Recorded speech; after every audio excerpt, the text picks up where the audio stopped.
Alors, bienvenue à cette capsule vidéo. Je suis Michel Biolon, votre humble serviteur. Je vous accompagne à préparer votre certification Microsoft PowerPoint 2019. Bref, vos certifications sur la suite Microsoft Office. Mais nous commençons par PowerPoint 2019. Cela va vous permettre d'être plus compétitif dans le marché de l'emploi.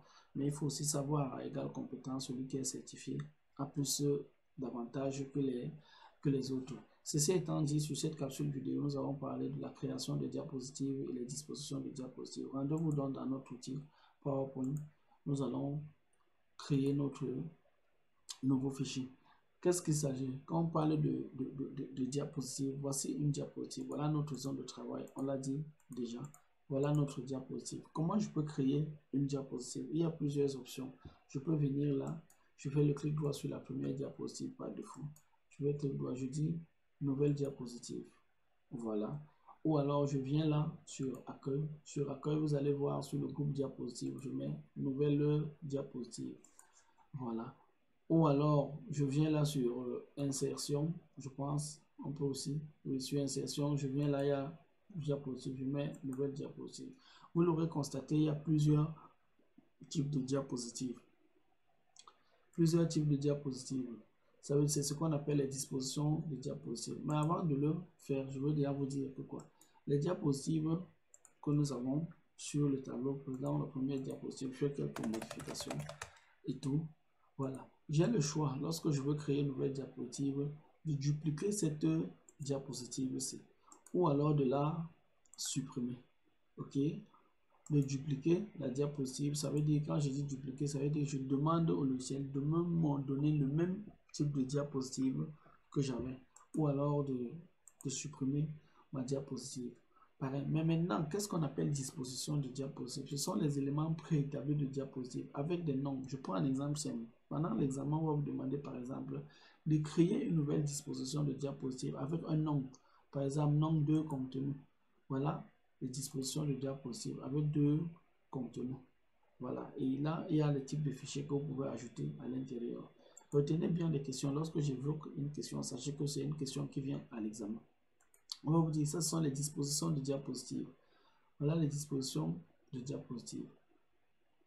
Donc, il y a la disposition, je vous donne le nom, image avec les genres de contenu, avec les genres de vide, de contenu, comparaison, titre, titre de section, ainsi de suite, ainsi de suite. Tout ça, ce sont les dispositions de diapositive. À l'examen, on va vous demander par exemple disposition de comparaison. Donc, ce sera à vous de savoir.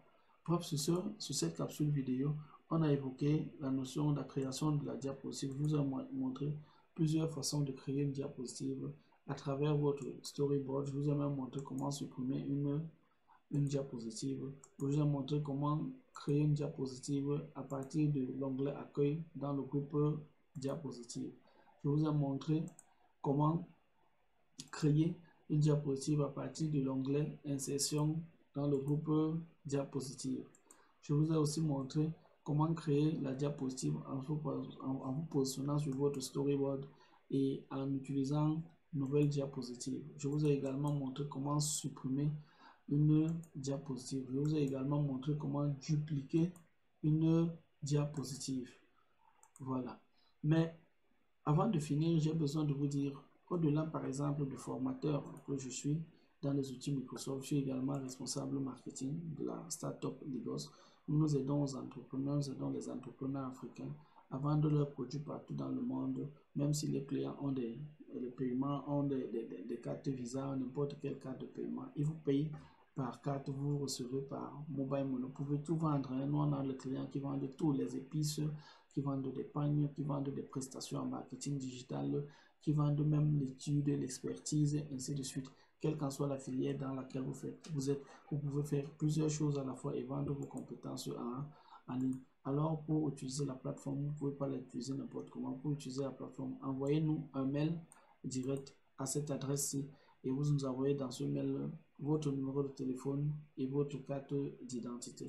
À plus tard pour la prochaine capsule vidéo. Et là, nous verrons manipulation des diapositives et enregistrement. Voilà, de présentation. Ciao.